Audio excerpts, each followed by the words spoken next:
Good evening. आज last class है ना आज इसका इंडियन फिलॉसफी का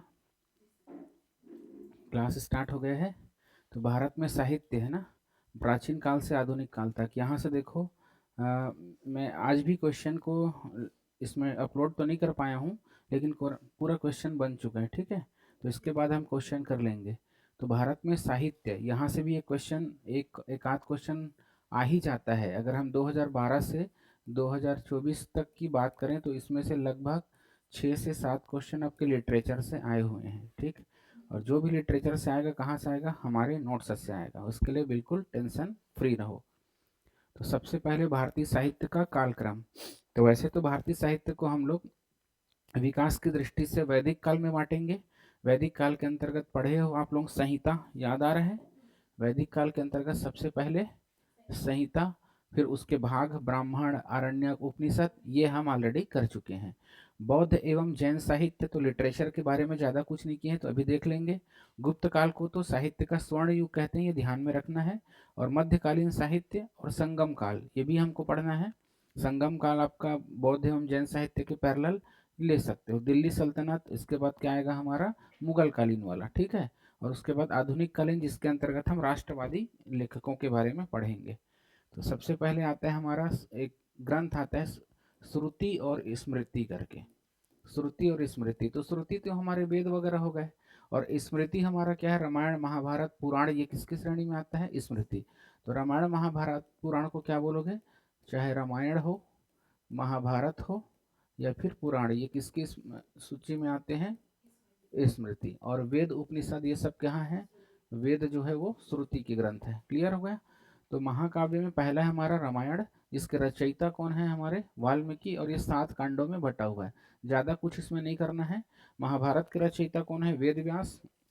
और अभी इसमें टोटल श्लोकों की संख्या कितनी हो गई है, 1 लाख। ठीक है, और ये 18 पर्वों में बटा हुआ है। इसमें भी ज़्यादा टाइम पास करने का मतलब नहीं है। पुराणों की कुल संख्या 18 है, जिसमें सबसे प्राचीन पुराण कौन सा है, मत्स्य पुराण। और इसमें विष्णु जी के 10 अवतारों का उल्लेख है, मत्स्य, वराह, ये सब। ठीक है, और गरुड़ पुराण में मृत्यु के रहस्यों के संबंध में कुछ कहानियां हैं।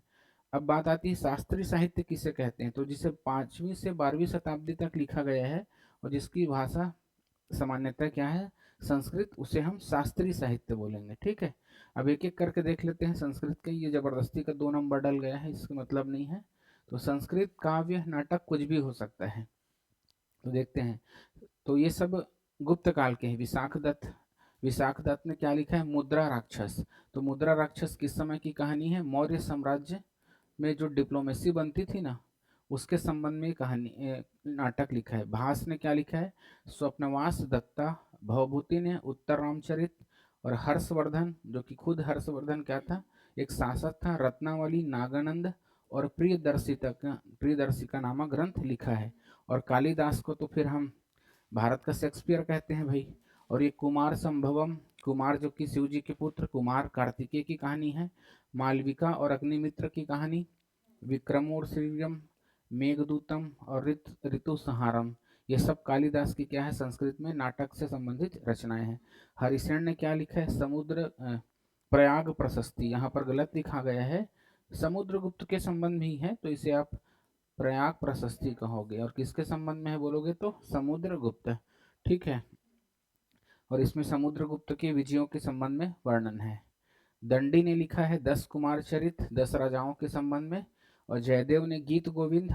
और नयचंद सूरी, जो कि एक जैन लेखक है, हम्मीर महाकाव्य लिखा है। और सोमदेव सूरी भी जैन लेखक हैं, इन्होंने नीति वाक्यामृत लिखा है। तो इसको हम अलग कर दिया हूँ ना, मैं जैन का और बौद्ध का अलग बना दिया हूँ। तो आज का क्लास में पूरा का पूरा रटने वाला काम है। ठीक है, और कोई एक्स्ट्रा काम नहीं, सिर्फ और सिर्फ हमको रटना है। तो मैं कम से कम, मैं जो लिखा हूँ उसको आप लोग रटना, और कुछ चीज़ों को कटवाऊंगा, उसको फिर मत करना। कुछ और ग्रंथ देख लो, जैसे पिंगल ने क्या लिखा है, छंद शास्त्र, ये संस्कृत कविता के छंदों पर पुस्तक है। तो हमको इसके ज़्यादा डिटेल में नहीं चलना है, बस इतना ही देखना है ना। चरक ने लिखा है चरक संहिता, जो कि चिकित्सा पर आधारित ग्रंथ है। सुश्रुत ने लिखा है सुश्रुत संहिता, इसी में शल्य क्रिया के बारे में, ऑपरेशन के बारे में वर्णन है। माधव ने लिखा है माधव निदान, इसको छोड़ देना। वराह मिहिर ने लिखा है पंच सिद्धांतिका, जिसमें से खगोल विज्ञान का किताब है। और क्या लिखा है, वृहत संहिता, जिसमें ग्रही चाल, भविष्यवाणी, है ना, वास्तुकला, इन सब के बारे में पुस्तक है, उसको क्या बोलते हैं, वृहत संहिता। आर्यभट्ट ने लिखा है आर्यभट्टियम, जो कि खगिल खगोल विज्ञान और गणित का एक ग्रंथ है। ये भी किस काल का है, गुप्त काल का। ठीक। लब्ध मुनि ने लिखा है वेदांग ज्योतिष, जो कि ज्योतिष पर एक किताब है, लब्ध मुनि, या उसी को लब्ध बोलते हैं। भास्कर द्वितीय, जो कि एक गणितज्ञ है, उन्होंने किताब लिखा सिद्धांत शिरोमणि, और एक इससे संबंधित किताब है बोलोगे तो गणित। ठीक है। अन्य प्रमुख रचनाकार में देख लेते हैं भारवी, जिन्होंने किरात अर्जुनियम, किरात और अर्जुन की कहानी है ये, माघ शिशुपाल वध, इसको भी छोड़ देना, आप ज्यादा से ज्यादा इसको याद कर लेना। ठीक है। इसके बाद आता है हमारा बौद्ध साहित्य। तो बौद्ध साहित्य में को पीटकों में बांटा गया, 3 पीटक, विनय पीटक, शुद्ध पीटक और अभिधम्म पीटक करके। तो विनय देखो, अब इसके कोई रचनाकार हम नहीं बता रहे हैं, अब जिसके रचनाकार नहीं होंगे ना, तो समझ लो कि ये एक सामूहिक लेखन है। ठीक है, इसको क्या माना जाता है, सामूहिक लेखन या परंपरागत लेखन, ऐसा। तो इसमें कोई रचनाकार नहीं आएगा, बस ये बोलोगे कि ये बौद्ध धर्म से संबंधित, बौद्ध दर्शन से संबंधित किताब है। तो विनय, विनय का मतलब होता है नियम कानून, तो भिक्षुओं के नियम और अनुशासन से संबंधित किताब कौन सी है, विनय पिटक। और सुत्त पिटक में हमें बुद्ध जी के उपदेश और शिक्षा के बारे में कहानी मिलेगी। अभिधम्म पिटक, जो कि दर्शन ज्ञान और मनोविज्ञान का पुस्तक है। तो ये तीनों चीज को अच्छे से ध्यान में रखना है ना, कौन सा पिटक किसके बारे में है करके। बुद्ध चरित, इस किताब को लिखा है अश्वघोष ने। किसने लिखा है, अश्वघोष। तो ये इंपॉर्टेंट है। मूल माध्यमिक कारिका, या सिर्फ बोलोगे माध्यमिक कारिका, तो किसने लिखा है, नागार्जुन ने लिखा है। आइंस्टीन ने E is equals to MC² का सिद्धांत दिया है ना भाई, इससे पहले हमको ये थ्योरी किसने दे दिया है, नागार्जुन ने। इसी को हम क्या कहते हैं, शून्यवाद। ठीक। गाथा सप्तशती लिखा है हाल ने। किसने लिखा है, हाल। ठीक। दीपवंश और महावंश, इसका भी कोई रचनाकार नहीं मिलेगा, बस ये बोलोगे बौद्ध ग्रंथ है। दीपवंश श्रीलंका में, ठीक है, बुद्ध की यात्रा का इतिहास है इसमें। और महावंश भी किस भाषा में लिखा गया, पाली भाषा में लिखा, और इन दोनों में हमको गौतम बुद्ध के इतिहास को देखने को मिलेगा। मिलिंद पन्हों के बारे में पढ़े हैं, याद करो। इसमें राजा मिनांडर और बौद्ध दार्शनिक नागसेन का संवाद है, जिसे हम मिलिंद के प्रश्न भी कहते हैं, याद आ रहा होगा। ठीक है। मौर्योत्तर शासक ने पढ़ाया था, इंडो ग्रीक। ठीक। और उसके बाद ललित विस्तार सूत्र, चाहो तो इसको याद कर सकते हो, बुद्ध के जीवन व महायान दर्शन से संबंधित है। उदान को छोड़ देना, वैसे तो थेरवाद का सबसे प्राचीन ग्रंथ इसी को बोला जाता है, उदान को। और विशुद्धि मग्ग, जो कि CGPSC में पूछ लिया गया है, एक बार इसको प्री में पूछा गया है कि विशुद्धि मग्ग के रचयिता कौन है, तो कौन है, बुद्ध घोष। तो मैं यहाँ पर जितना भी साहित्य है प्राचीन से लेकर आधुनिक तक सबको लिख दिया हूँ, क्योंकि एक एक क्वेश्चन हमारे लिए बहुत मायने रखते हैं। ठीक है। और हम बहुत ज़्यादा ना पढ़ के एकदम सेलेक्टिव, तो जितना भी लिटरेचर है एक जगह रख दिए, ताकि तुमको इधर उधर भटकने की जरूरत ना पड़ेगी। थोड़ा PDF सही नहीं बना है लग रहा है, बौद्ध को अलग पेज में किए थे, जैन को इसी में अलग किए थे, तो एक ही में आ गया, चलो कोई बात नहीं। इसके बाद है हमारा जैन साहित्य, तो बौद्ध के बाद जैन। तो भद्रबाहु का नाम सुने होगा। ठीक है। तो इन्होंने कल्पसूत्र की रचना की, ये इसको छोड़ देना, किसकी रचना करी है बोलोगे तो कल्पसूत्र। और आचार्य कुंद कुंद, तो इसका कर देना समय सार, या उसी को या फिर नियम सार की रचना। ठीक। समंत भद्र, इन्होंने रत्नाकर, ठीक है, श्रावक 4 नामक किताब लिखा है, तो इसको भी छोड़ोगे तो छोड़ देना। यहाँ पर इसका याद करना, जिनसेन का हरिभद्र सूरी और हेमचंद्र सूरी। चलो बाकी छोड़ देना, इन तीनों को रटना है ना। तो जिनसेन को पहले ही बता दिए थे, लिखा था ना उसमें, महापुराण और आदि पुराण। और हरिभद्र सूरी का षड दर्शन समुच्चय, ठीक है, और समरादित्य कथा, समरादित्य की कथा, और हेमचंद सूरी का काव्य अनुशासन, और 63 सलाका पुरुष चरित्र, ये ग्रंथ है। ठीक है। ये तीनों के अलावा अब जैन में कुछ ज्यादा करने की जरूरत नहीं पड़ेगी। अब आता है हिंदी एवं भक्ति साहित्य। तो हिंदी या भक्ति साहित्य मतलब अपना मध्यकाल का हो गया, समझो सल्तनत काल से लेकर के मुगल काल तक का, तो जितना भी एक साथ लिख दिया ना। तो चंद्रवरदाई की रचना का क्या नाम है, पृथ्वीराज रासो। अगला है हमारा तुलसीदास ने लिखा है रामचरितमानस, और सूरदास ने लिखा है सूरसागर, और नारायण भट्ट गोस्वामी का ब्रज भक्ति विलास, और बिहारी का सतसई, बिहारी का सतसई। तुलसीदास का एक और लिख लेना, विनय पत्रिका, विनय पत्रिका। ठीक है, इसको भी लिख लेना, छूट गया है ये विनय पत्रिका, तो काफी इंपॉर्टेंट है। मेरे ख्याल से ये वाला जो है वो CGPSC में आ चुका है। ठीक, तो काफ़ी क्वेश्चन यहाँ से आते हैं, हल्के में नहीं ले सकते अपन। अब आएगा हमारा सल्तनत कालीन साहित्य, जो कि सल्तनत काल बोलोगे तो 1206 से लेके 1526 के बीच में। तो अमीर खुसरो की रचना याद करना है। एक तो लिखा है तुगलकनामा, दूसरा खजाइन उल फुतूह, और तीसरा है नूर नूह सिपहर, और चौथा है दीवान। ये 4 किताब, चूँकि सल्तनत काल की भाषा क्या थी? फ़ारसी, और अमीर खुसरो ने ही हिंदवी को आगे बढ़ाया, है ना? तो अमीर खुसरो के माध्यम से ही यहाँ उर्दू और हिंदी भाषा का विकास हुआ है। और अमीर खुसरो को कव्वाली के जनक कहा जाता है, और सांस्कृतिक समन्वय लिखा है, मतलब समझ लो हिंदू और मुस्लिम के बीच में एक सांस्कृतिक समन्वय की बात इन्होंने करी है। और यहीं से हमारी कौन सी भाषा जन्म ली बोलता हूँ? हिंदवी। हिंदवी से क्या निकला है? हिंदी। ठीक है ना भाई? और यहीं से हमारा किसका जन्म हुआ है? उर्दू का। तो दो भाषाओं के जन्मदाता भी कह सकते हो उसको। जियाउद्दीन बर्नी, तारीख ए फिरोज शाही। ठीक है, जितना भी लिखा रहेगा भाषा आप करने की जरूरत नहीं, सबका भाषा एक साथ क्या बोलोगे? फारसी। ठीक, और ये सब करने की जरूरत नहीं है। मिनहाज उस सिराज, तबकात नासिरी, इसको याद रखोगे। ये गुलाम वंश को हमको जानना है, पढ़ना है, तो यही पढ़ना चाहिए, तबकात नासिरी। हसन निज़ामी की किताब का नाम है ताज उल मासिर। ताज उल मासिर रट लेना, ज़्यादा दिमाग मत लगाना, इधर को करने की ज़रूरत उतना नहीं है, फिर भी मैं रेफरेंस के लिए आपका लिख दिया हूँ, इसमें पूरा रटने वाला है। उसके बाद फिर अहमद सरहिंदी का तारीख मुबारक शाही रट सकते हो। अब्दुल कादिर बदायूनी, या सिर्फ बदायूनी बस बोलते हैं, मुंतखब उल तवारीख। ठीक है, ये किताब है। और उसके बाद इसको छोड़ देना, अमीर खुसरो का हिंदी रचना है, वही अमीर खुसरो है, हिंदी वाले को अलग कर दिए हैं, पहेलियां और गीत करके लिखा है, ये हिंदवी भाषा में है। ठीक है, अगला है हमारा मुगल कालीन साहित्य। मुगल कालीन बोलेंगे तो 1526 से कब तक आएगा? 1707 ईस्वी तक। तो इसमें सबसे पहले बाबर, जो कि अपनी आत्मकथा लिखा है तुर्की भाषा में। यहाँ पर पूछा जा सकता है किस भाषा में लिखा है, तो बोलोगे तुर्की, तो क्या नाम है इसका? बाबर नामा। गुलबदन बेगम, हुमायूं नामा, है ना? गुलबदन बेगम ने क्या लिखा है? हुमायूं नामा, तो हुमायूं की बहन है ये, गुलबदन बेगम। अगला है हमारा अबुल फजल, इसने लिखा है अकबरनामा और आईने अकबरी। दो, अब देखो सारी भाषा फिर से फारसी हो जाएगी, सिर्फ बाबर बस का क्या है? तुर्की, बाकी सबका भाषा क्या हो जाएगा? फारसी। गुलबदन बेगम के संबंध में एक बात जानना है जो इम्पोर्टेंट है, ये पहली महिला इतिहासकार का दर्जा प्राप्त है इसको, है ना? और बाबर को हम भारत की पहली आत्मकथा भी कह देते हैं। ठीक, बदायूनी ने क्या लिखा है? मुंतखब उल उल तवारीख, पहले आगे देख पीछे देख लिए थे उसको, तो हकीकत में मिक्स हो गए। आप लोग ज़्यादा इसका टेंशन मत लेना कि मुगल सल्तनत ऐसा करके, मेन हमको ध्यान देना है क्या चीज़? लेखक और ग्रंथ का नाम। ठीक, निजामुद्दीन अहमद का इसका छोड़ देना, दारा सिकोह का पढ़ना है। मजब उल बहरैन, इसको पढ़ना, ये एक धार्मिक किताब है ना, मजब उल बहरैन, ये CGPSC में आ चुका है, ये मजब उल बहरैन।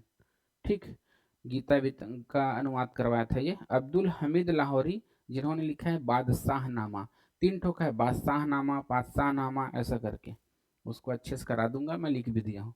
मोहम्मद काजिम का छोड़ देना, साकी मुस्तैद खां का भी छोड़ देना। अबुल फजल का करना है महाभारत का फारसी भाषा में अनुवाद, किस नाम से? रज्म नामा के नाम से। ठीक है, इनायत खां का पढ़ना बादशाह नामा।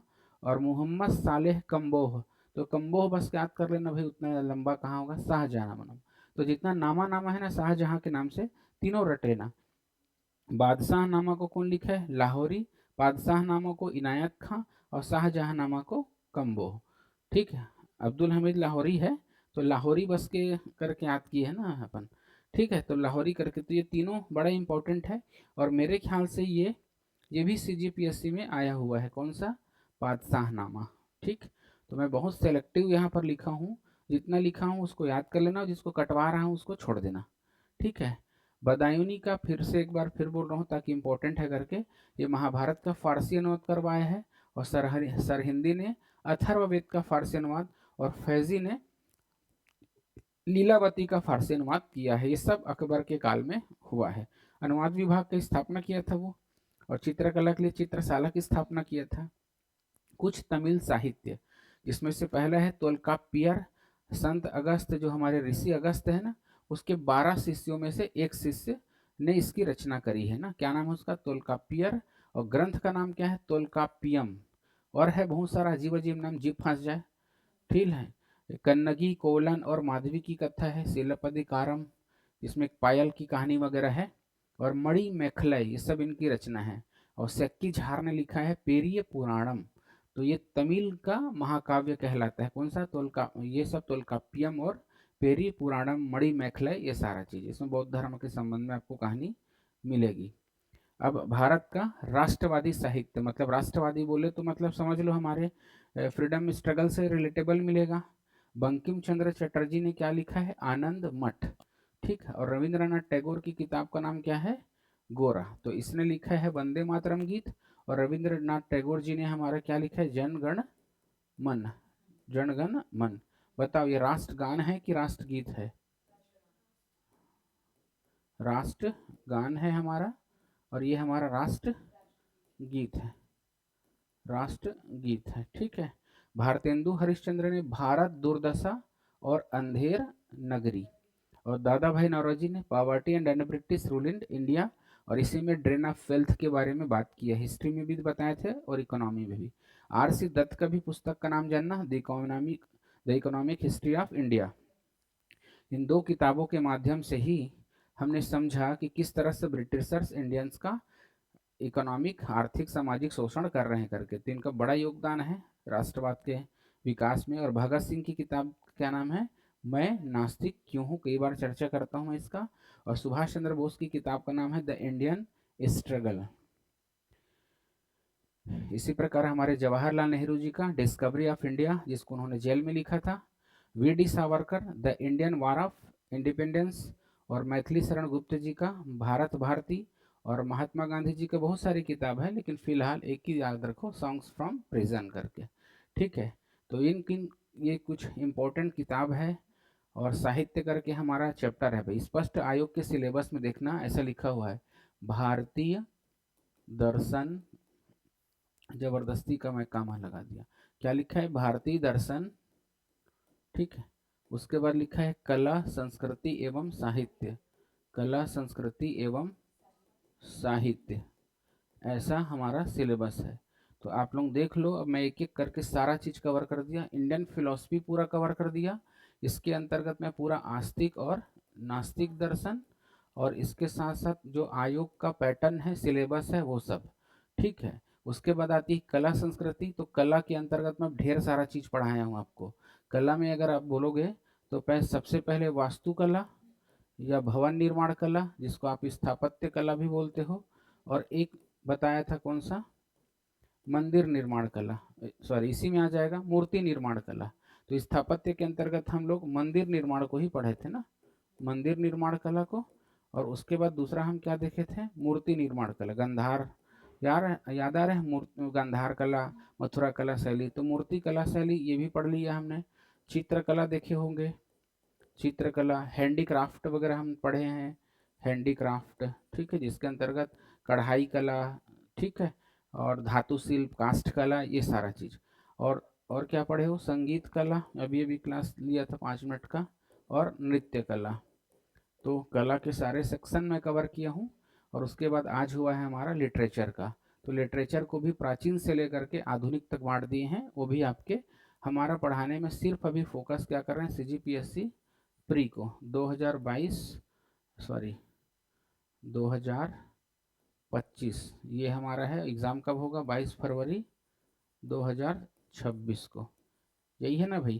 तो इसी को फोकस करते हुए हम पूरा ये फिलॉसफी का चैप्टर या टॉपिक कवर कर दिए। इसके सिवा कुछ नहीं पढ़ना है। और पढ़ना भी होगा तो जो पीडीएफ मिलेगा उसी में ओवर राइटिंग कर लेना, और जो काटा हूँ उसको बिल्कुल काट ही देना, ठीक है। इसके बाद हम लोग नेक्स्ट क्लास को करते हैं ना, इसको बंद कर दूँगा।